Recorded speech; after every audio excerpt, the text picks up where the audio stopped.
આપણો અગ્રણી રાજસ્થાન, ये आगे बढ़ता राजस्थान, दिन दिन चढ़ता राजस्थान, डबल इंजन की है सरकार जिसकी बड़ी तेज रफ्तार। अपनी भजन लाल सरकार, अपनी भजन लाल सरकार। अन्नपूर्णा योजना से भोजन आहार, आयुष्मान और माँ वाउचर से उपचार, बढ़ा महिलाओं का सम्मान, सुरक्षा पर है पूरा ध्यान, सिलेंडर सस्ता और आसान, सभी के चेहरे पर मुस्कान, बिछ रहा है सड़कों का जाल, ऊर्जा उत्पादन का प्रसार, पहुंचा घर घर नल से जल और सिंचित भूमि का विस्तार, ERCP का करार कर बनी भागीरथ ये सरकार।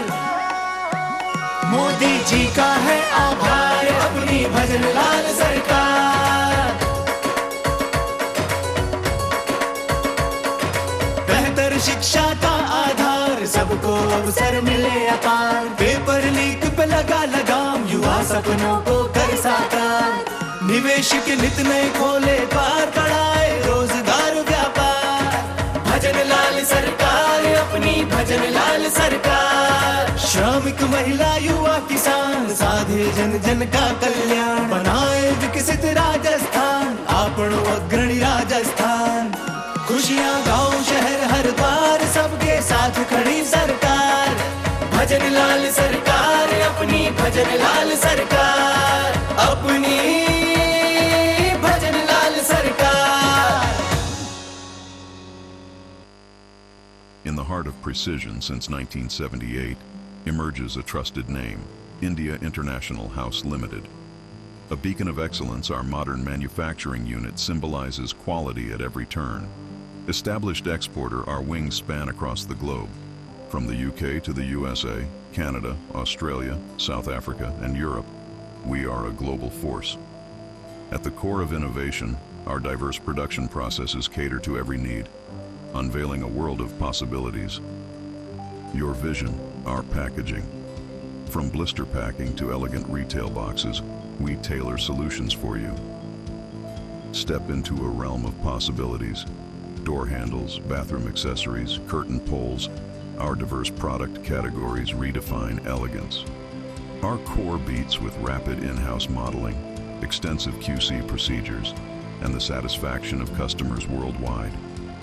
Led by industry professionals, our team is the driving force behind our commitment to excellence. India International House Limited, your trusted partner in precision manufacturing. यशस्वी प्रधानमंत्री नरेंद्र मोदी के मार्गदर्शन एवं मुख्यमंत्री योगी आदित्यनाथ के कुशल प्रबंधन से महाकुंभ 2025 अब तक का सबसे भव्य, दिव्य, हरित और सुरक्षित आयोजन होगा। 13 जनवरी अर्थात पौष पूर्णिमा को अमृत स्नान से महाकुंभ 2025 का विधिवत शंखनाद होगा। 26 फरवरी को महाशिवरात्रि पर अमृत स्नान तक कुल 6 प्रमुख स्नान होंगे। सदियों से चले आ रहे अमृत स्नान में सभी 13 अखाड़े शामिल होंगे। सोने चांदी की पालकी एवं हाथी घोड़े पर सवार साधु संत आध्यात्मिक शक्ति तथा वैभव का प्रदर्शन करते हुए अमृत स्नान करेंगे। मान्यता है कि शुभ मुहूर्त में डुबकी लगाने से अमरता का वरदान मिलता है। पुण्य और अमृतत्व की इसी अभिलाषा को हृदय में समेटे प्रयागराज महाकुंभ में पहुंचने वाले श्रद्धालुओं एवं तीर्थ यात्रियों के स्वागत के लिए तत्पर है महाकुंभ मेला स्थल। जन्म जन्मांतर के पुण्य खिलें, आओ हम महाकुंभ चलें।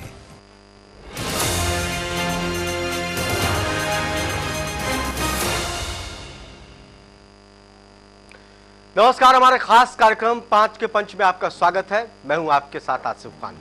18वीं लोकसभा का शीतकालीन सत्र शुक्रवार यानी कि आज खत्म हो चुका है। यह सत्र 25 नवंबर से शुरू हुआ था। पूरे सत्र में कुल 20 बैठकें हुई।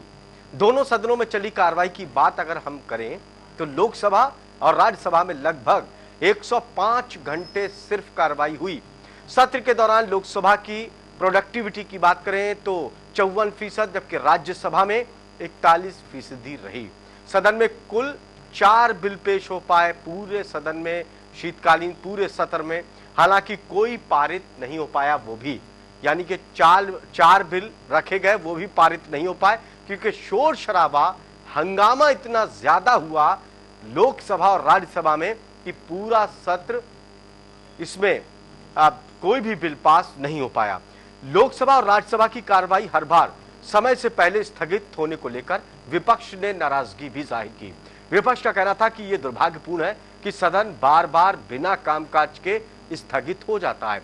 वहीं सबसे चर्चित एक देश एक चुनाव के लिए पेश हुआ 129वां संविधान संशोधन बिल, इस बिल को समीक्षा के लिए 39 सदस्यीय ज्वाइंट पार्लियामेंट्री कमेटी यानी जेपीसी के पास भेजा गया। सबसे बड़ा काम यही हुआ इस सत्र में कि सबसे बड़ा प्रधानमंत्री नरेंद्र मोदी का जो ड्रीम प्रोजेक्ट है एक साथ देश में चुनाव कराने का, उसको लेकर बिल रखा गया और इस बिल पर अब जेपीसी के पास पहुंच गया। जेपीसी इस पर एक रिपोर्ट बनाएगी, फिर से संसद के अंदर इसको रखा जाएगा।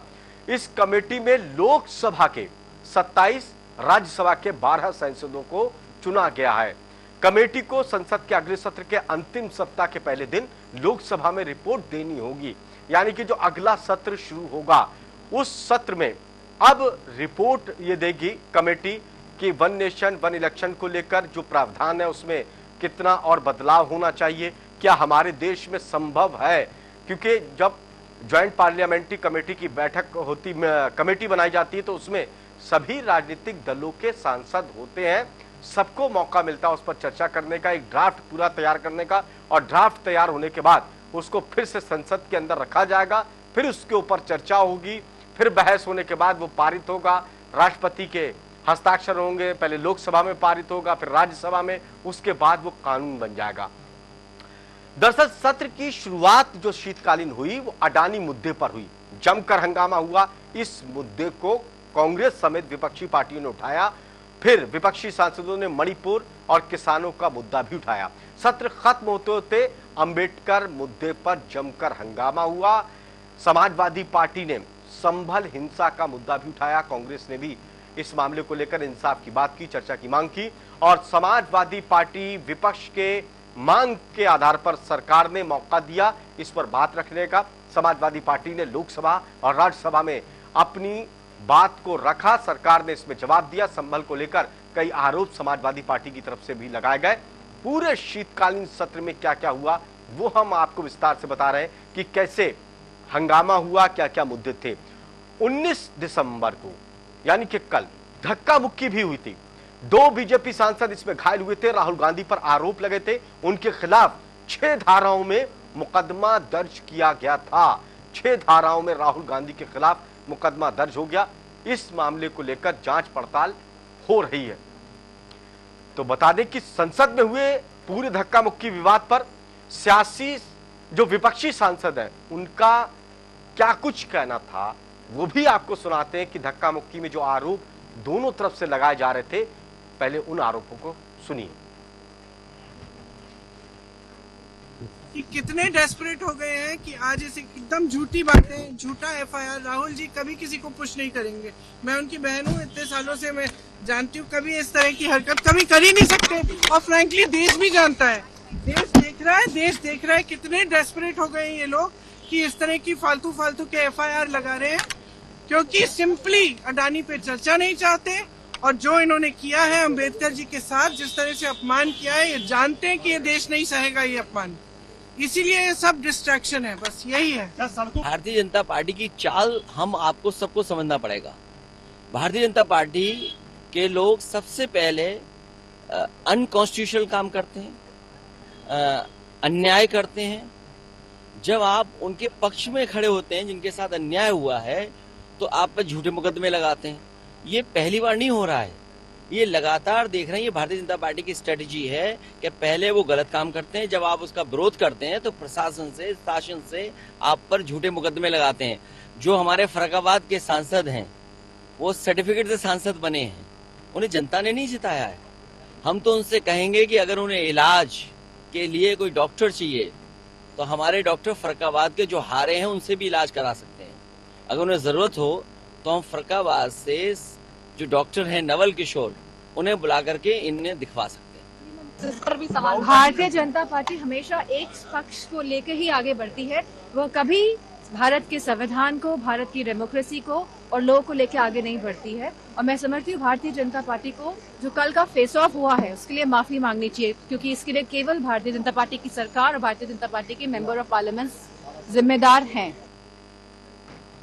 तो धक्का मुक्की को लेकर भी जमकर विवाद हुआ। ये आखिरी दिन कल धक्का मुक्की के मामले को लेकर राहुल गांधी के ऊपर एफआईआर भी दर्ज हुई। अब इन सब के बीच राहुल गांधी पर एफआईआर को लेकर बीजेपी सांसदों ने अपनी प्रतिक्रिया दी। बीजेपी सांसदों का क्या कुछ कहना, उसको भी समझिए, ये जानना भी जरूरी है। क्या कुछ आरोप बीजेपी के सांसदों के राहुल गांधी विपक्ष की पार्टियों के ऊपर हैं। राजनीति में राहुल गांधी से अराजक और झूठा अभी तक कोई एलओपी नहीं बना होगा। एक तो प्रताप सारंगी जी को धक्का दिया, गुंडागर्दी की, और दूसरा जब देख लिए कि उन पर एफआईआर होगा तो वो झूठ बोले। हमें तो आश्चर्य होता है खड़गे जी पर, जो इतने पुराने हैं, क्यों वो गलत बयानी कर रहे थे। कहीं वीडियो में नहीं दिखा, राहुल गांधी का कहीं नहीं दिखा कि कोई धक्का दिया, प्रियंका गांधी को कहीं नहीं देखा कि धक्का दिया। ये झूठ की खेती क्यों कर रहे हैं और इससे उनकी विश्वसनीयता गिर रही है। वो कहते हैं मैं छुपाने के लिए, मैं कहता हूं वो छुपाने के लिए इस ढंग की हरकत कर रहे हैं जो डाइवर्ट हो जाए विषय डाइवर्ट नहीं होगा। नहीं, वाकई बहुत दुर्भाग्यपूर्ण है और जो भी हो रहा है ये बहुत अच्छा नहीं है। ये हमारी अपनी इमेज के लिए, जो लोगों में हमारी पार्लियामेंट की जो इमेज जाती है, पार्लियामेंटेरियंस की जो इमेज जाती है, वो बहुत ही अच्छी खराब हो रही है। बिल्कुल ऐसा लगता है कि हमें बहुत ज़्यादा अनुशासन की ज़रूरत है, विपक्ष को बहुत, और उन्हें संयत रहने की ज़रूरत है। कल जिस तरह से राजीव गांधी, मैंने अपना राहुल गांधी जब आए थे तो उनकी जो बॉडी लैंग्वेज थी उसमें बहुत टैश था, कुछ शांत नहीं थे बिल्कुल भी। ऐसा था जैसे उनके अंदर मन में कुछ बहुत ज़्यादा परेशानी है या वो कुछ सोच कर आए हैं, उस तरह की बॉडी लैंग्वेज थी। तो ये संसद में सांसदों के लिए शोभा नहीं देता। तो देखा आपने कि धक्का मुक्की को लेकर बीजेपी के कितने गंभीर आरोप है राहुल गांधी के ऊपर। कहा कि बीजेपी के विधायक को धक्का दिया, जो गंभीर रूप से घायल हुए, गंभीर चोटें उनके आई। राहुल गांधी को ऐसा नहीं करना चाहिए था। यह आरोप बीजेपी के विधायक सांसदों ने लगाया कि बीजेपी के सांसद को राहुल गांधी के धक्का देने की वजह से चोटें आई। अब आपको एक बार वो बयान भी सुना देते हैं जिसकी वजह से आंबेडकर को लेकर संसद में पक्ष और विपक्ष में सियासी रार छिड़ा।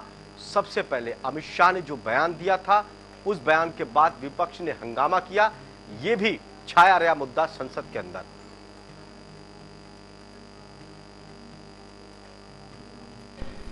अभी एक फैशन हो गया है, आंबेडकर आंबेडकर आंबेडकर आंबेडकर आंबेडकर आंबेडकर।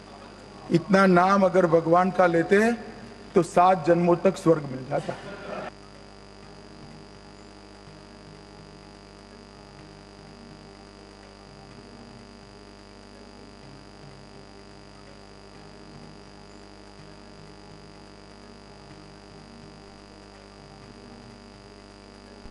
तो जब शीतकालीन सत्र की शुरुआत हुई थी तो अडानी मुद्दे को लेकर हुई, और जब शीतकालीन खत्म हुआ तो धक्का मुक्की और एफआईआर तक जाके खत्म हुआ। पूरे देश ने देखा कि संसद की कार्रवाई किस तरह से बाधित हुई। जिन सांसदों को हमने कानून बनाने के लिए, अपने अपने इलाके की बातें रखने के लिए देश की सबसे बड़ी पंचायत में भेजा है, वहां पर क्या कुछ हुआ ये पूरे देश ने नहीं, दुनिया ने देखा। ऐसे में सवाल यह है कि इससे क्या भला देश का हुआ, क्या निकल कर आया। ना तो बिल पास हुए, ना जनता को लेकर जो काम होना चाहिए, सुविधाएं होना चाहिए, जो मुद्दे होना चाहिए जनता के, उस पर भी चर्चा नहीं हुई। 3-4 मुद्दों के इर्द गिर्द पूरा सत्र रहा, हंगामा होता रहा, सदन की कार्रवाई स्थगित बार बार होती रही। आखिर किसकी गलती थी, पक्ष या विपक्ष की? क्यों शीतकालीन सत्र हंगामे की भेंट चढ़ गया? इसी पर आज हम चर्चा करेंगे। कई राजनीतिक दल के प्रतिनिधि हमारे साथ मौजूद है। शैलेश कौशिक है बीजेपी प्रवक्ता, अमित तिवारी जी है नेता कांग्रेस, आकाश वर्मा नेता आप सभी का बहुत बहुत स्वागत। शैलेश कौशिक जी, सदन चलाने की जिम्मेदारी सरकार की होती है, फिर क्यों नहीं शीतकालीन सत्र सुचारू रूप से चल पाया? यह आरोप आपके ऊपर विपक्ष लगा रहा है कि आप नहीं चाहते थे इस सत्र में ऐसे ऐसे मुद्दे थे कि सरकार जवाब दे, इसीलिए हंगामा होता रहा। देखिए आसिफ जी, विपक्ष ने अपने सांसद की और अपने देश के प्रति जो जिम्मेदारी थी उसको निर्वाह नहीं किया, उसके साथ विश्वासघात किया। बिल्कुल सरकार चाहती है और सरकार का इसी कारण सत्र आयोजित किया गया ताकि जैसे जैसे महत्वपूर्ण विषय हैं जो इस सत्र में आने वाले थे उन पर विचार हो, उन पर सहमति बने, उन पर जो भी बात हो। संसद में जो सत्रों का आयोजन होता है वो इसलिए होता है कि उन पर बहस हो, सार्थक बहस हो, चर्चा हो और असहमति भी हो पक्ष विपक्ष में, कोई बात नहीं, लेकिन व्यवधान की स्थिति ना हो। और इसके लिए लगातार सरकार की तरफ से प्रयास किए गए। जब संसद इससे पहले में बैठक हुई, बैठक के बाद तय किया गया कि संसद के कार्य अंदर चलेंगे, बाहर तरफ विरोध होगा, लेकिन उसके बावजूद लगातार जिस तरीके से अनर्गल बयानबाजी और जिस तरीके से कल तो भारत के राजनीतिक इतिहास की, संसद के इतिहास की काले दिन की प्रकाशता हुई, किस तरीके से धक्का मुक्की की स्थिति आ गई एलओपी के द्वारा। ऐसी स्थिति में संसद ने अपनी सकारात्मक जो विपक्ष की भूमिका में उसको बिल्कुल भी निभाया। जो मुद्दे थे, जिस तरीके से सांसदों को मौका मिलता है, वो पर्ची के माध्यम से पर्ची डलती है, उनके नंबर आते हैं, वो सवाल पूछते हैं, मंत्रालय तैयारी करता है। देश की जनता का जो पैसा जिस तरीके से खराब हुआ है। शैलेश कौशिक जी, जो शीतकालीन सत्र की तस्वीर देश के सामने आई, देश की जनता के सामने सांसदों की, सरकार, विपक्ष की क्या छवि गई कि जनता के पैसे से शोर शराबा होता रहा, मारपीट तक पे नंबर आया, सर फुटब्बल हुआ, धक्का मुक्की हुई, सांसदों के चोटें आई, अस्पताल में भर्ती हुए, ये तस्वीर गई। जनता हंस रही है, ये कर क्या रहे हैं? कॉमेडी शो चल रहा है। बिल्कुल निश्चित रूप से जनता निराश है। जिस तरीके से देश में जनता का पैसा, जनता को दिख रहा है कि उनका जो पैसा है किस तरीके से एक संसद सत्र के आयोजन में कितने करोड़ रुपए खर्च होते हैं, उसके बावजूद अगर कोई विपक्ष और इस तरीके की सकारात्मक भूमिका नहीं निभाता है, उनकी जिम्मेदारी है कि वो सरकार से जवाबदेही करें, लेकिन वो केवल अपने आप के बचाने के लिए और अपने उनके ऊपर जिस तरीके से उनकी कलई खुल रही थी, चाहे वो अम्बेडकर जी का विषय हो, चाहे अन्य विषय हो, बचाने के लिए जिस तरीके से उन्हें बयानबाजी, धरना, प्रदर्शन और कल धक्का मुक्की तक की स्थिति की, जिस देश की जनता निश्चित रूप से निराश है कि एक ऐसे जनप्रतिनिधियों को चलाएंगे। इसके लिए सिर्फ और सिर्फ विपक्ष जिम्मेदार है, आप ये कह रहे हैं? सरकार ने तो पूरा प्रयास किया, सरकार ने लगातार बात की, आज भी बात करने का प्रयास किया, लेकिन जब एक विपक्ष ये तय कर लिया कि उन्हें किसी के मुद्दे पर बात ही नहीं करनी, जिस तरीके से लगातार जनता उनको निराश कर रही है, जिस तरीके से चुनाव हारते जा रहे हैं, ऐसी स्थिति में उनको लग रहा था कि संसद में सत्र की बात कर। राहुल गांधी ने गंभीर आरोप लगाया, उन्होंने कहा कि हमें तो सदन में बोलने नहीं दे रहे थे, लेकिन अब तो सदन के अंदर जाने भी नहीं दे रहे हैं। मुझे रोकने की कोशिश की गई, मेरा रास्ता रोका गया, खड़गे जी का रास्ता रोका गया ताकि हम सदन में जा ही ना। यह आरोप लगाए गंभीर। आसिफ भाई, राहुल गांधी केवल आरोप लगाते हैं, कभी सार्थक एलओपी की भूमिका, सार्थक सांसद की भूमिका नहीं निभा पाए। एक बात बताइए, जब विपक्ष ने विषय रखा था कि संविधान के ऊपर चर्चा होगी और समय तय हुआ, लोकसभा में लगभग 62 और राज्यसभा में 80 से अधिक सदस्यों ने अपने अपने विचार रखे, तो किस सदस्य को बोलने का मौका नहीं दिया? हर सदस्य को उनके सदस्यता के समय के हिसाब से होता है मौका दिया गया, उसके बाद भी अतिरिक्त मौका दिया गया। और जब संसद में उनकी कड़ाई खुलने लगी, जब भारतीय जनता पार्टी और एनडीए के नेताओं ने वो मत रखी है जिनके माध्यम से कांग्रेस ने लगातार संविधान की धज्जियां उड़ाई थी अपने कार्यकाल में, तो उनको ऐसे में कांग्रेस की रोकला गई और उसके द्वारा से धक्का मुक्की हो रही थी। जनता ने तो सब देखा कि कांग्रेस ने क्या किया, बाकी सरकार के जो सांसद थे उन्होंने क्या किया, आपके गठबंधन के सांसदों ने क्या किया। अमित तिवारी जी, राहुल गांधी के ऊपर गंभीर मामले दर्ज हुए हैं, धक्का मुक्की, सांसदों को चोट पहुंचने को लेकर। देखिए, जिस प्रकार से ये पहली बार थोड़ी है कि राहुल गांधी जी की आवाज को दबाने का भारतीय जनता पार्टी और राजधानी के दलालों ने काम किया है। ये तो जिनकी सदस्यता भी छिनवा लिए थे, वो तो सुप्रीम कोर्ट का शुक्र मनाइए कि हमें न्याय मिला और हमारे नेता का भी घर खाली कराया और नेता ने हमारे सब कुछ नियम सम्मत त्याग दिया। ये झूठे, मक्कार, बेईमान, जिन्होंने जनता के पैसे को जिस प्रकार से अडानी के हाथों को सौंपा है, उसमें ध्यान रहे कि इन्होंने बाबा साहब के विषय में इनके गृह मंत्री ने अनर्गल टिप्पणी की, उस गृह मंत्री को माफी मांगनी चाहिए देश के सामने, लेकिन उसकी जगह पर जब उनकी माफी और चर्चा का नंबर आया, बाबा साहब के सम्मान के विषय में जो अपमान उन्होंने किया, जब नंबर आया तो तब उन्होंने एक स्क्रिप्ट पीछे से लिख दी एक स्क्रिप्ट तैयार कर दी और सदन के अंदर लाठी डंडे लेकर के अपने सांसदों को आपको क्या लग रहा है अमित तिवारी जी खुद सांसद ने अपने सिर पे मार ली चोट? अरे मैं बता तो रहा हूँ आसिफ भाई, इनके यहाँ झूठे और मक्कारों की एक बड़ी फौज है जिनका सरदार सदन के अंदर बैठता है, और उस सरदार को प्रोटेक्ट करने के लिए और जो हमारी चर्चा थी उसको डाइवर्ट करने के लिए उस झूठों के सरदार ने एक स्क्रिप्ट लिखी जिसका क्रियान्वयन भारतीय जनता पार्टी के सांसदों ने किया। सदन के अंदर आप देखेंगे आसिफ भाई कि ट्रेंड है कि कौन राहुल गांधी को सबसे पहले गाली देगा, कौन कांग्रेस पार्टी को सबसे पहले गाली देगा, कौन प्रियंका गांधी को गाली देगा, कौन श्रीमती सोनिया गांधी जी को गाली देगा। संसद के अंदर जो हंगामा हुआ अमित तिवारी जी, संसद के अंदर जो शोर शराबा हुआ, इसमें आप सिर्फ ये नहीं कह सकते कि सरकार की तरफ से, विपक्ष ने भी कोई कसर नहीं छोड़ी। आसिफ भाई मैं उसी पे आ रहा हूँ कि इनके यहाँ एक ट्रेंड है, जो गांधी परिवार को सबसे पहले गाली देगा, अपशब्द कहेगा, उसको सम्मान मिलेगा, तमगा।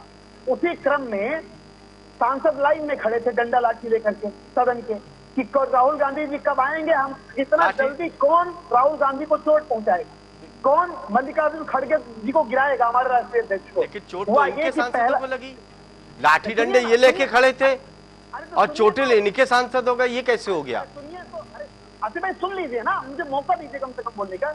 इनके सांसद सदन के अंदर लाठी डंडे लेकर के खड़े थे कि जैसे नेता प्रतिपक्ष श्री राहुल गांधी जी आए और हमला कर दें हम, ठीक है, हमारे नेता को सबसे पहले लाठी कौन मारेगा, उसी को मंत्रालय का तमगा मिलेगा। जितने सांसद घायल हुए हैं ना, कि किसी के पास मंत्रालय नहीं है और जितनी एफआईआर कराई है उनका मंत्रालय छिन चुका है, तो पहला मारने के प्रयास में था।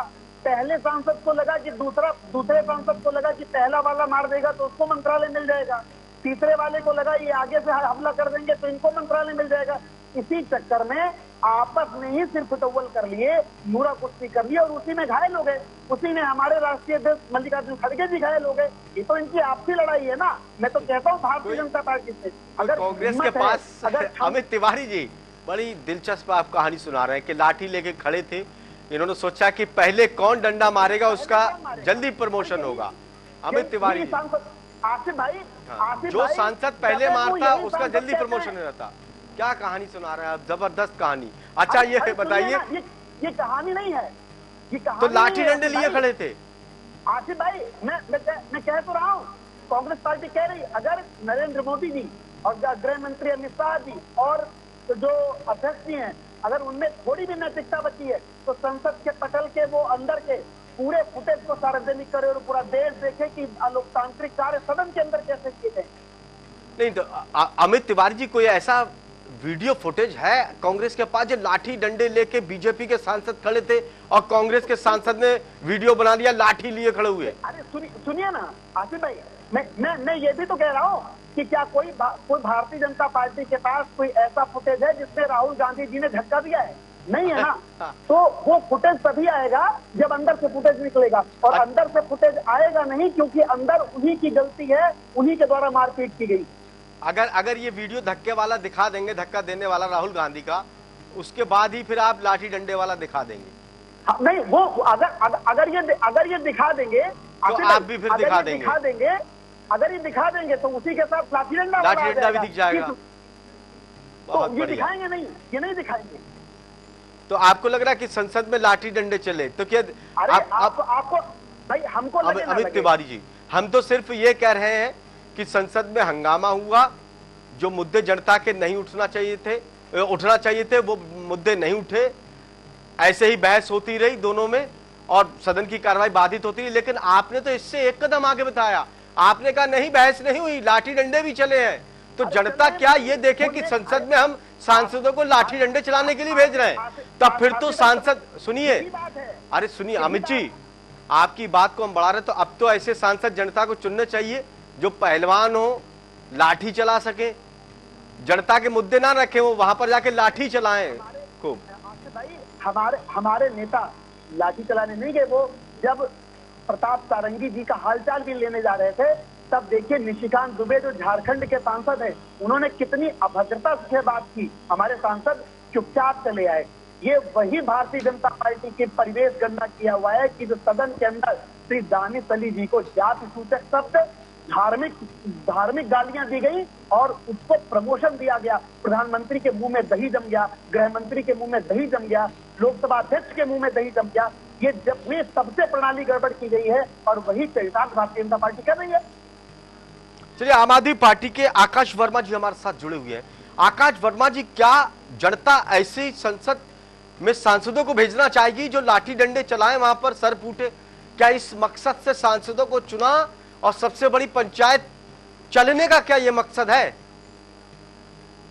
देखिए, मैं हमारे भाजपा के प्रवक्ता को सुन रहा था और मैं उनकी एक बात से पूरी तरह से सहमत हूं कि जो कल का दिन था वो संसद के इतिहास में एक काला दिन था, क्योंकि कल देश के गृह मंत्री, जो देश के सबसे सर्वोच्च पद पे है, जिनके ऊपर जिम्मेदारी है संविधान बचाने की, संविधान की रक्षा करने की, जनता के पिछड़ों की रक्षा करने की, उनकी बात उठाने की, वही गृह मंत्री पूरे सदन में उस व्यक्ति का मजाक उड़ाते हैं जिसने दलितों और पिछड़ों को आगे बढ़ाया, आगे बढ़ने की सीढ़ी दी और जिसने हमारे संविधान की जो वजह से ऐसे व्यक्ति के बारे में हमारे देश के गृह मंत्री जी उनका मजाक उड़ाते, एक टिप्पणी करते हैं। तो निश्चित तौर पर कल का जो दिन था वो संसद के इतिहास में एक काला दिन था। जब खाली कल का दिन नहीं, आकाश वर्मा जी, कल का ही नहीं, पूरे शीतकालीन सत्र था और जो सत्र में हुआ हंगामा हुआ, पूरा सत्र हंगामे की भेंट चढ़ गया, कोई काम ही नहीं हुआ। सबसे पहले मैं कल की बात करूंगा।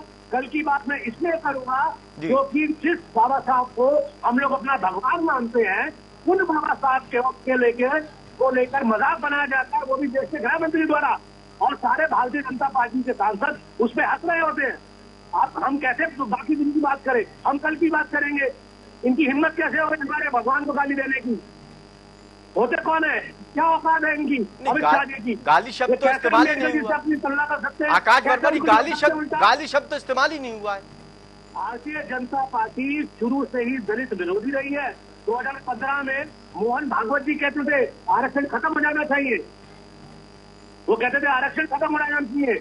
अरुण शौरी ने जब अपनी किताब में बाबा साहब, देखिए, एक एक कदम आप लोग आगे बता रहे हैं। अमित शाह जी ने, आप कह रहे हैं कि अमित शाह ने अपमानित शब्दों का इस्तेमाल, आप कह रहे हैं कि गाली दी, उसमें गाली शब्द तो था ही नहीं, गाली शब्द तो था ही नहीं। चलिए, मैं आपके पास आऊंगा। संदीप वर्मा जी, राजनीतिक विश्लेषक, हमारे साथ जुड़ गए। संदीप जी, आपका भी बहुत बहुत स्वागत है। पूरा सत्र शीतकालीन का आपने देखा, हंगामे की भेंट चढ़ा। हमने बहुत से सत्र देखे, लेकिन ये सत्र ऐतिहासिक रहा।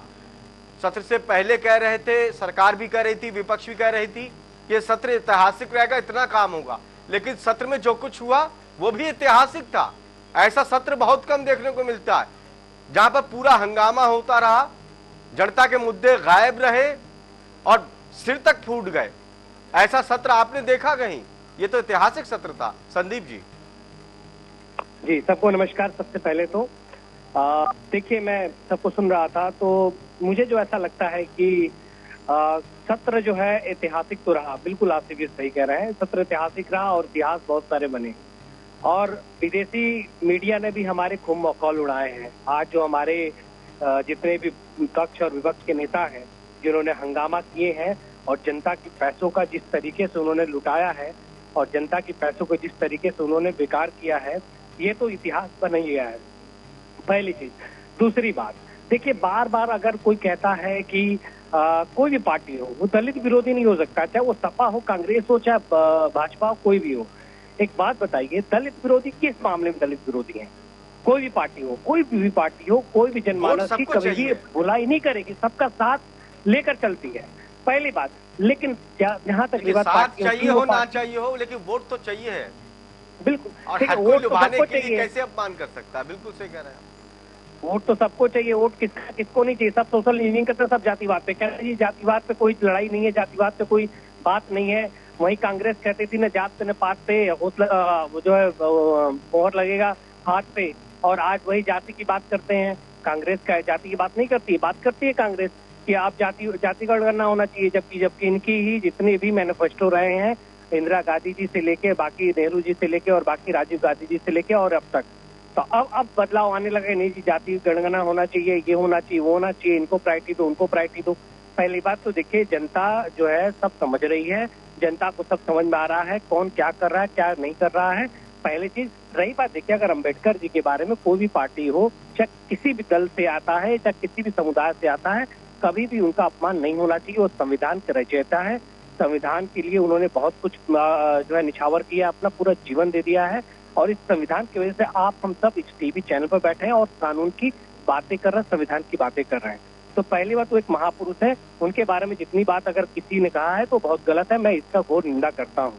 एक बात और मैं कहना चाहूंगा कि जहां तक मुझे लगता है, जहां तक मेरा एनालिसिस लगता है, जो मैंने पूरे वीडियो को सुना, वीडियो को बहुत ध्यानपूर्वक सुना और वीडियो को बहुत ध्यानपूर्वक समझा, उसमें देखा, मैंने आइडेंटिफाई किया कि उन्होंने जो बयान दिया, उस बयान में ये देखा मैंने कि वो सिर्फ वो एग्जाम्पल देके बता रहे थे कि लोग जो है बार बार उनको अम्बेडकर अम्बेडकर जी कहते हैं, लेकिन उनके लिए उन्होंने कुछ नहीं किया।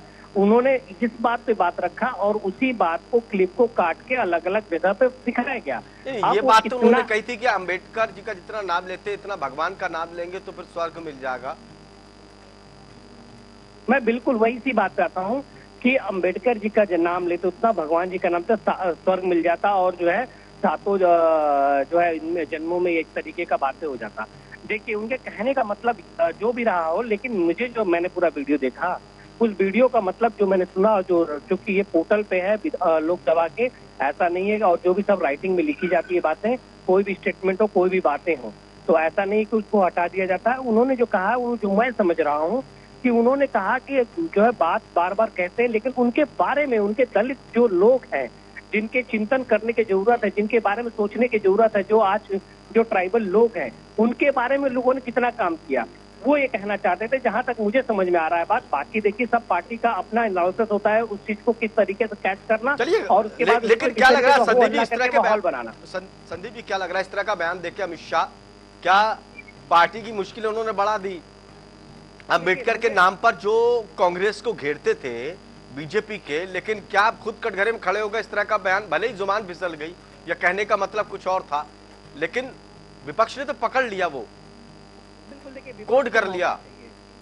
विपक्ष को मौका चाहिए इस तरीके के बयानों को अपने जो है कहते हैं ना कि उसके अंदर तड़का लगाने वाली, राजनीति के अंदर तड़का लगाने वाली बात है, तो ये तो मौका चाहिए। अब आम आदमी पार्टी भी उसमें कूद गया, जो है केजरीवाल जी चले गए वहां पे।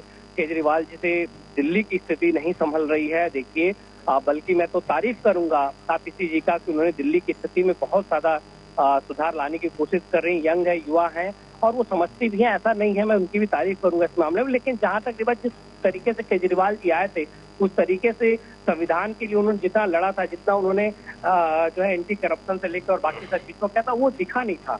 लेकिन अब क्या है कि उस राजनीतिक माइलेज लेना है, तो उस चीज के बारे में लोग बोल रहे हैं। पूरा सत्र जो चला, आप क्या उससे संतुष्ट है? ऐसा नहीं होना चाहिए? और इसमें क्या एक सिर्फ विपक्ष की गलती है, पक्ष विपक्ष दोनों की गलतियां हैं? देखिए सत्र न चलना ये बहुत बड़ा ही नुकसान है देश के लिए। सत्र चलाने की जिम्मेदारी किसकी होती है संदीप जी? दोनों लोग की होती है सत्र चलाने की जिम्मेदारी, चाहे वो पक्ष हो चाहे विपक्ष हो। ऐसा नहीं होता कि सिर्फ विपक्ष ही सत्र चलाएगा और पक्ष ही सत्र चलाएगा। सत्र चलाने की जिम्मेदारी दोनों होती है। इन लोग की मीटिंग होती है, लेकिन जो मीटिंग हुई है इसमें इन्होंने, देखिए जब मैं आपको बता रहा हूँ ये ऐसा क्यों हुआ, इसके पीछे इतिहास क्या है।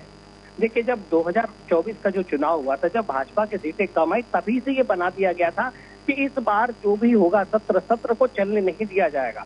क्योंकि देखिए जाहिर सी बात है कि विपक्ष चाहेगा कि हम अपनी जो है, अपनी जो मजबूताई है, जो अपनी पीठ की थपथपाई है वो ज्यादा करानी है हमें। लेकिन समस्या ये है कि इसमें जनता पिसती है, जनता के जो मुद्दे हैं, जनता के जो विषय हैं, आज देखिए कोई बात नहीं कर रहा है जनसंख्या पे, आज कोई बात नहीं कर रहा है बेरोजगारी। चलिए मैं आपके पास आऊंगा संदीप जी, आपके पास आऊंगा। शैलेश कौशिक जी बीजेपी प्रवक्ता हमारे साथ जुड़े हुए हैं।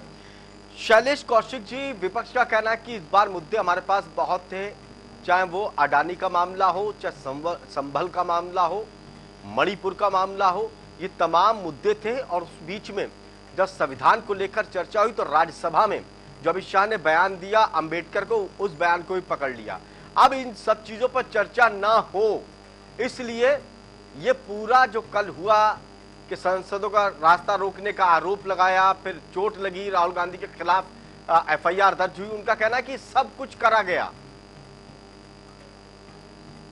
आसिफ जी, हमारे कांग्रेस के प्रवक्ता ने एक नई स्क्रिप्ट आज आपके चैनल पर सुनाई, जिसके लिए ये कह रहे थे कि गांधी परिवार के लोगों को भारतीय जनता पार्टी के नेता गाली देने की सोचते हैं। ये परंपरा इनकी पार्टी में, लेकिन कुछ ना कुछ हो इनका प्रमोशन जरूर होगा इससे, क्योंकि जो इसके ऊपर न प्रियंका गांधी सुना पाई, जो ना राहुल गांधी सुना पाए, ना मल्लिकार्जुन खड़गे सुना पाए, वो तो स्क्रिप्ट के डायरेक्टर ये बन गया कि लाठी डंडे लेके खड़े थे। ये है कांग्रेस की झूठी सोच, झूठी राजनीति, केवल समय को बर्बाद करने के लिए संसद ना चले, अपने लिए केवल अपने सिर पर संसद इन्होंने तरीके को लिए, लेकिन जनता के सामने सारी बात थी। और जब मल्लिकार्जुन खड़गे की बात कर रहे थे, मल्लिकार्जुन खड़गे तो बाद में बोले थे कि मेरे संग की घटना पहले क्यों नहीं आए हो, क्योंकि जब जिस तरीके से प्रताप सारंगी के 70 साल की उम्र के और जिस तरीके से जो दूसरे राजपूत है उनके ऊपर खून निकलने लगे। कौशिक जी, शैलेश कौशिक जी, इनका कहना है, कांग्रेस का कहना है क्या वो वीडियो फुटेज है आपके पास जिसमें राहुल गांधी ने धक्का दिया? देखिए, वीडियो फुटेज सारे संसद की उसके अंतर्गत रहते हैं, जो चाहे कोई भी संसद को व्यक्ति होता है संसद के सदस्य ले सकता है। लेकिन मैं इनसे कांग्रेस के प्रवक्ता से पूछना चाहता हूँ, कांग्रेस के एक भी नेता ने ये स्क्रिप्ट क्यों नहीं बताई कि लाठी डंडे लेके खड़े थे? इनके प्रवक्ता के पास सूचना कैसे आई? न राहुल गांधी बोले, न प्रियंका गांधी बोले, न मल्लिकार्जुन खड़गे बोले। केवल कांग्रेस के नेता आज नई स्क्रिप्ट लेकर झूठ की राजनीति कर रहे हैं। कहाँ तक उचित है? रोज नई स्टेप लाना कांग्रेस की परंपरा है, क्योंकि जनता इसको नकार चुकी है और जनता के नकारने के कारण ये नई स्टेप रखते हैं और जनता इसको पसंद नहीं करती है। किस तरीके की नई स्टेप लेकर आई है लेकिन शैलेश जी, लेकिन इस बार तो इनकी सीटें बढ़ गई नहीं, इस बार नकारा नहीं, इस बार इनकी सीटें बढ़ा दी हैं। देखिए, ये कांग्रेस वाले फंसी इसी में 543 में से 99 में आगे और अब 100 हो गए, इस पर फंसे। ये इस बात को नहीं भूले कि पिछले 1984 के बाद आज तक ये अपने दम पर सरकार नहीं बना पाए, जब भी बना पाई गठबंधन की सरकार बना पाई। ये इस बात से खुश नहीं है कि इनकी सीटें कहाँ पे 415 से लेकर आज बामन चंबाली को 99 पर आ गई। ये इस बात से खुश है कि आज 17 राज्यों में 17 सरकार से बाहर है। इसलिए कांग्रेस खुश है, तो जनता इनको हकीम में नकार चुकी है। मैं आंकड़े कही 17 राज्यों में सत्ता से बाहर है, बामन चंबाली 99 सीटों पर आ गए, 1984 से सरकार नहीं बना पाए अपने दम पर। कहाँ है कांग्रेस? कांग्रेस का अवश्य देश की राजनीति खत्म हो जाए। आज कांग्रेस अपने गठबंधन को चाहती है, उनकी बैसाखी उनके साथ चुनाव लड़ती है, उनकी टर्म पर वोट शेयर करती है, वो तो आपने भी गठबंधन के आधार पर सरकार बनाई है, उन्होंने भी अगर नहीं बना पाए हैं तो ये गठबंधन करना और सरकार बनाना कोई गलत थोड़ी है। लेकिन अमित शाह ने जो बयान दिया था, देश भर में ये विरोध प्रदर्शन कर रहे हैं, ये एक क्या लग रहा है आपको गलत मैसेज दे रहे हैं?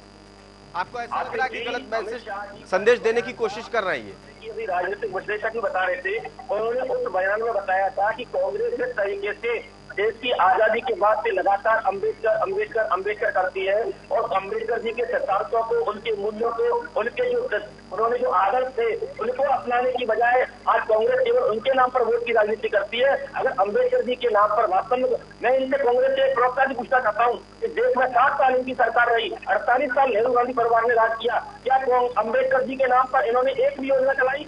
या गांधी नेहरू परिवार के कि हमने जने कितने गांवों के, चौराहों के, सड़कों के, इनका कहना है कि हमने जने कितनी सड़कों के, गांवों के, चौराहों के, पार्कों के, स्कूलों के नाम अंबेडकर के ऊपर रख दिए।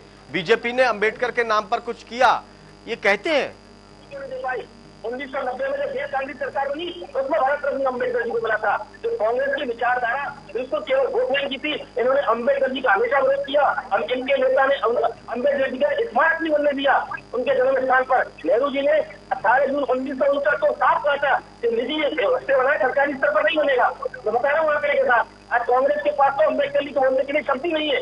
केवल उन्होंने अम्बेडकर जी का जिस तरीके की यूज किया, अमित शाह जी ने उसकी कलाई खोली और इनकी बौखलाहट स्थिति हो गई कि संसद में दंगे पर चालू हो गए, इनके नेता झगड़ा करने लगे। ये स्थिति कांग्रेस की है, शक्ति प्रदर्शन पर आ गए ये लोग। इनका कहना है कि बीजेपी के जो सांसद हैं वो राहुल गांधी या गांधी परिवार को अगर बुरा कहते तो उनका प्रमोशन होता है। ये आरोप आपके ऊपर लगा रहा है, आपके सांसदों पर, इसीलिए राहुल गांधी। देखिए, ये तो राहुल गांधी और गांधी परिवार को देश की राजनीति से धीरे धीरे समझता जा रहा है, जिसका परिणाम है 17 राज्यों में जनता से बाहर है और इनकी मजबूरी है कि उनके पास केवल लेने के लिए एक नेता है। तो बड़े लंबे वक्त के बाद, शैलेश जी, बड़े लंबे वक्त के बाद गांधी परिवार से 2 सांसद पहुंच गए, अब तो 3 सांसद। पार्टी में नहीं है, या नए कार्यकर्ता बनाए जाते हैं, लाए जाते हैं, दायित्व दिया जाता है, लेकिन गांधी परिवार के लिए कांग्रेस में सीट फिक्स है। तो इसलिए इनकी सोच ये ना, जो ये इनके चले जवाब ले लेता हूं मैं, तमाम सवाल आपने खड़े कर दिए, जवाब ले लेता हूं। अमित तिवारी जी हमारे साथ जुड़े हुए हैं। अमित तिवारी जी, आप कहते हैं कि गांधी परिवार को जो जितना बुरा कहेगा बीजेपी में उतना प्रमोशन होगा, लेकिन प्रधानमंत्री नरेंद्र मोदी कहते हैं कि मुझे तो सबसे ज्यादा गालियां दी जाती है विपक्ष की तरफ से। कांग्रेस के नेता पानी पी पी के बुरा भला कहते हैं। सबसे ज्यादा अगर किसी को बुरा भला कहा जाता है तो वो पीएम को कहा जाता है। आप पीएम तक को नहीं छोड़ते। नहीं, क्या नहीं छोड़ते आप बताओ ना आसिफ भाई। जो ये जो लोकतंत्र में एक घटिया मतलब गिरते हुए स्तर को बढ़ावा दिया गया वो भारतीय जनता पार्टी ने दिया। आप भूल गए क्या? हम भूल सकते हैं क्या? सदन के अंदर भारतीय जनता पार्टी के सांसद तत्कालीन बसपा के सांसद को जाति सूचक और धार्मिक गालियां और भला बुरा क्या नहीं कह सकते, वो हम सभी अपने कानों से सुन नहीं सकते। क्या प्रधानमंत्री के मुंह में दही, आप बताओ ना, आप बताइए ना, तब प्रधानमंत्री के मुंह में दही जम गया था क्या? तब देश का गृह मंत्री सोने चला गया था क्या? तब चौकीदार चोरी करने चला गया था क्या? तब अडानी का जो दलाल था वो सदन से उठ के चला गया था क्या? तब वो बोल नहीं सकता था क्या? तब वो बोले अडानी के दलाल जब सदन के अंदर बैठेंगे तो राजनीतिक शुचिता किस प्रकार से बैठेगी, ये भी तो है ना। राजनीति जो अडानी के दलाल हैं उसे दलाली से जब मोटी चमड़ी अपनी बैठा के रखते हैं ना, पहले चाय बेची, अब झूठ बेचेंगे। अब तो कहते हैं सदन के बाहर एक कैंटीन खोलो जिसपे लिखो झूठ की कैंटीन, झूठ खाओ, झूठ परोसो, झूठ बोलो, झूठ बेचो, झूठ बेचो। शैलेश जी कह रहे हैं कि रोज स्क्रिप्ट आप ये जो झूठ की कैंटीन आपने 7 साल चलाई थी, देश की जनता ने बंद कर दी है। अमित जी 1 मिनट में आ रहा हूँ। शैलेश जी आ रहा हूँ। शैलेश जी 1 मिनट में आ रहा हूँ। शैलेश जी आ रहा हूँ। 1 मिनट। शैलेश जी आ रहा हूँ। अमित जी शैलेश जी कह रहा है कि रोज स्क्रिप्ट कांग्रेस लिखकर जाती थी कि संसद में आज क्या बवाल करना है। कोई ना कोई स्क्रिप्ट आप लिखते थे। बैग अपना एक नया आज बनाया, बैग लगाया, बैग लटकाया और नई स्क्रिप्ट ली और पहुंच गए थैले रख के, बैग में स्क्रिप्ट रख के। हमने आसिफ भाई हमने बैग बनाया, उस पे लिखा सेव द हिंदूज एंड ईसाईज ऑफ द बांग्लादेश। इस तथाकथित हिंदू सरकार में जो अपने आप को सनातनी कहती है, इस प्रधानमंत्री के अंदर थोड़ी भी कुव्वत है कि वो बांग्लादेश से आंख में आंख डाल करके बात करे और कहे कि वहां के अल्पसंख्यक हिंदू और ईसाइयों पर अत्याचार क्यों हो रहे हैं। सिर्फ जातीय उन्माद फैलाने के लिए ये झूठा प्रधानमंत्री, ये झूठा गृह मंत्री, ये झूठी पार्टी इस प्रकार से अनर्गल आरोप लगाती है हिम्मत कि कह के बांग्लादेश की तरफ आंख दिखाए, है जज्बा कि पाकिस्तान के एक पार्ट को काट के बांग्लादेश को स्थापित करने वाली इंदिरा गांधी जी का अपमान करने के अलावा अगर वो कुव्वत होती ना प्रधानमंत्री में तो 56 इंच की छाती 6 इंच ना रह जाती उन मुद्दों पर। जब बांग्लादेश से बोलना होता है 6 इंच की छाती हो जाती है। शैलेश कौशिक जी आप जवाब दीजिए। ये जो कांग्रेस के प्रवक्ता मित्र हैं जिस तरीके की बयानबाजी कर रहे हैं, ये आज पूरा देश या पूरा विश्व जानता है कि मोदी जी का क्या वैश्विक आज राजनीति में कर रहे हैं, मोदी जी की कितनी मजबूत ताकत है। आज अमेरिका और रूस जैसे देश जिस तरीके से मोदी जी के प्रति आज दूसरे के आक्रोशित है, जिस बांग्लादेश की बात कर रहे हैं, अरे जिन इंदिरा गांधी की बात कर रहे हो, 5 मार्च 1957 को तो उन्होंने मणिपुर में बम गिरवाए थे, नागरिक और 13 नागरिक मरे थे। आप उठा के याद देंगे किस तरीके से आप बात मत करिए राजनीति की। कांग्रेस का किस तरीके से देश के साथ बेहतर कार्य रहा है। आपके प्रधानमंत्री नहीं हिम्मत है, न विदेश मंत्री में नहीं हिम्मत है, न पूरी सरकार में हिम्मत है। बात करो ना बात। आपने सेना से सबूत मांगे, आप टुकड़े का समर्थन करते। अरे बताओ ना हिंदुओं की रक्षा कैसे करोगे? बांग्लादेश में हिंदू फंसा पड़ा है, बताओ ना। करो, हमारे नेता ने मांग उठाई, करो अगर हिम्मत हो तो। नहीं कर पाओगे, मुंह में दही जम जाता है ना। टीवी पर बैठ के बड़ी बड़ी लचीदार बातें करोगे। आकाश मैं आ रहा हूँ, अमित जी आ रहा हूँ, शैलेश जी, अमित जी और भी मेहमान हमारे साथ। आकाश वर्मा जी, अब दिल्ली में चुनाव है, क्या जो शोर शराबा हो रहा था उसमें आम आदमी पार्टी के जो सांसद थे उन्होंने भी खूब हिस्सा लिया। विपक्ष के सांसद के नाते वो भी जिम्मेदार है उतने ही। सत्र जो नहीं चला आम आदमी पार्टी के, मैं फिर से आपको कह रहा हूँ सत्र नहीं चला। इससे ज्यादा महत्वपूर्ण ये है कि देश के गृह मंत्री हैं वो हमारे संविधान के रचयिता, हमारे भगवान, इन लोगों जिन्होंने दलितों और पिछड़ों को जीने का अधिकार दिया देश में। उससे पहले चलिए जो बयान दिया अमित शाह के बयान से पहले क्यों नहीं चला सत्र? मैं आपकी बात मान रहा हूँ आकाश वर्मा जी, आपकी बात को बड़ा कर रहा हूँ, लेकिन उससे पहले सत्र क्यों नहीं चला? आकाश जी सुन पा रहे हैं? उन्होंने हमारे भगवान ने तुल्य बाबा साहब का अपमान किया। आकाश जी चलिए मान लिया अमित शाह के बयान के बाद ये सत्र नहीं चला, उससे पहले क्यों नहीं चल पा रहा था? उससे पहले भी तो नहीं चला शीतकालीन सत्र। देखिए भारतीय जनता पार्टी तो चाहती नहीं है कभी सत्र चले, भारतीय जनता पार्टी कभी चाहती नहीं है कि सत्र चले, कभी चर्चा हो। इसमें नई बात क्या है? इसमें नई बात क्या है? भारतीय जनता पार्टी तो चाहती है कि विपक्ष कुछ को पास करना है, नुकसान तो सरकार का भी होगा अगर सत्र नहीं भी करा के कभी काले कानून ले आती है, कभी किसी कानून ले आती है, कभी वन नेशन वन इलेक्शन ले आती है। भारतीय जनता पार्टी खुद नहीं चाहती कि सदन चले और यही कारण है। कौन सी सरकार ऐसी चाहेगी कि सदन, क्या आम आदमी पार्टी की दिल्ली में सरकार है तो वो चाहेगी कि दिल्ली का विधानसभा का सत्र ना चले? आकाश वर्मा जी, आकाश वर्मा जी आप खुद बताइए, दिल्ली में आपकी सरकार है, क्या आप चाहेंगे कि सदन ना चले, दिल्ली का विधानसभा का सदन ना चले?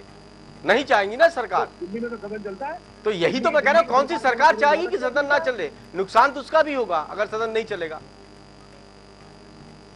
बिल्कुल, ये तो यही भारतीय जनता पार्टी को सोचना चाहिए ना कि सदन नहीं चलेगा तो देश का नुकसान होगा, बिल्कुल होगा। क्यों ऐसी उल्टी सीधी करते हैं? क्यों बार बार संसद के अंदर? संदीप वर्मा जी, क्या कुछ संदेश इस सत्र से देश में पहुंचा? क्या कुछ संदेश? हम आरक्षण खत्म कर देंगे, अरुण शौर्य। संदीप वर्मा जी, क्या कुछ संदेश पहुंचा इस सत्र से? क्या कुछ समझ पाए? जनता को क्या मिला? जी, क्या खोया क्या पाया? जी, आकाश वर्मा जी को भी मैं कहना चाहता हूं और तिवारी जी को भी कहना चाहता हूं। तिवारी जी एक सवाल है, आज बैठ के छाती पीट रहे हैं कि जाति सूचक शब्द बोल दिया गया उनके सांसद को, और जो है अम्बेडकर जी के बारे में ये बोल दिया गया। आप एक बात बताइए, कब का जब कहाँ थे ये लोग, जब जो है जब उनके बारे में उल्टा सीधा बयानबाजी किया जाता था, तब कहाँ तब ये भूल गए थे ये लोग? किसके बारे में? जो कोई अम्बेडकर जी भी है, कोई और कोई भी है। दलित की अगर इतनी चिंता थी तो अब क्यों जातिवाद पे? एक्चुअली दिक्कत कांग्रेस के साथ देखिए क्या है, मैं आपको बता रहा हूँ, ये इनका एक स्टैंड क्लियर नहीं है। जी चलिए, सबके अपने अपने तर्क है, अपनी अपनी बातें हैं, लेकिन सबके बीच सदन नहीं चल पाया, सदन की कार्रवाई स्थगित रही, ज्यादातर कार्रवाई स्थगित रही, जिसकी वजह से कामकाज नहीं हो पाया, जनता के मुद्दे नहीं उठ पाए सदन के अंदर जो उठना चाहिए थे, लेकिन जनता का बड़ा नुकसान हुआ। अब एक के बाद एक हर रोज कुछ ना कुछ ऐसा होता रहा जिसके चलते सदन की कार्रवाई बाधित रही। और अगर हम पूरा शीतकालीन सत्र देखें तो संबल मुद्दा हो, मणिपुर हो, इसके अलावा अडानी, अब उसके बाद जो अमित शाह का बयान आया, उस बयान के बाद हंगामा विपक्ष ने किया, तो सब कुछ होता रहा और सदन की कार्रवाई हर रोज स्थगित होती गई। पूरा शीतकालीन सत्र चला, लेकिन इस सत्र में कुछ भी बिल पास नहीं हो पाया। बहुत बहुत शुक्रिया हम सब मेहमानों, आप सब मेहमानों का हमारे खास कार्यक्रम में जुड़ने के लिए। तो आपने देखा कि सत्र की कार्रवाई किस तरह से बाधित रही, एक के बाद एक, चाहे जॉर्ज सोरोस का मामला हो, जॉर्ज सोरोस को लेकर सरकार कांग्रेस से जवाब पूछती रही कि जॉर्ज सोरोस से क्या कुछ संबंध है, कांग्रेस के जवाब दे कांग्रेस। इसके साथ ही विपक्षी पार्टियां कह रही थी आप अडानी मुद्दे पर चर्चा से भाग रहे, और लास्ट में जो कुछ हुआ, यहां तक नौबत आ गई सत्र में कि चोटें तक सांसद के लगी और उन्होंने कहा कि एक दूसरे के ऊपर हमला किया गया। एफआईआर दर्ज हुई, पुलिस अब मामला दर्ज करके इसकी जांच कर रही है। खास कार्यक्रम में इतना ही। ताजा तरीन खबरों के लिए देखते रहिए टीवी 100। नमस्कार।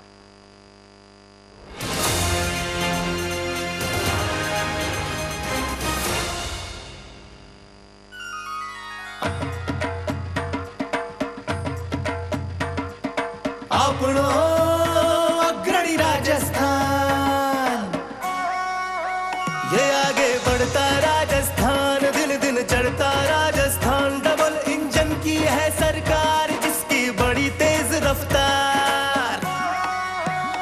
अपनी भजन लाल सरकार, अपनी भजन लाल सरकार।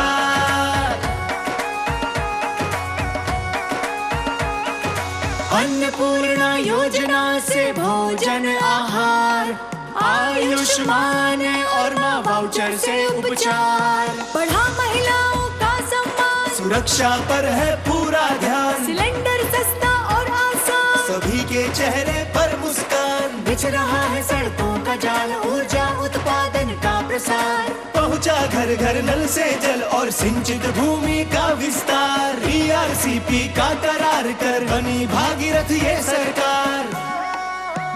मोदी जी का है आभार अपनी भजन लाल सरकार। बेहतर शिक्षा का आधार सबको अवसर मिले अपार। पेपर लीक पे लगा लगाम युवा सपनों को कर साकार। निवेश के नित नए खोले द्वार बढ़ाए रोजगार व्यापार। भजन लाल सरकार अपनी भजन लाल सरकार। श्रमिक महिला युवा किसान साधे जन जन का कल्याण। बनाए विकसित राजस्थान आपनो अग्रणी राजस्थान। खुशियाँ गाँव शहर हर द्वार सबके साथ खड़ी सरकार। भजन लाल सरकार अपनी भजन लाल सरकार। अपनी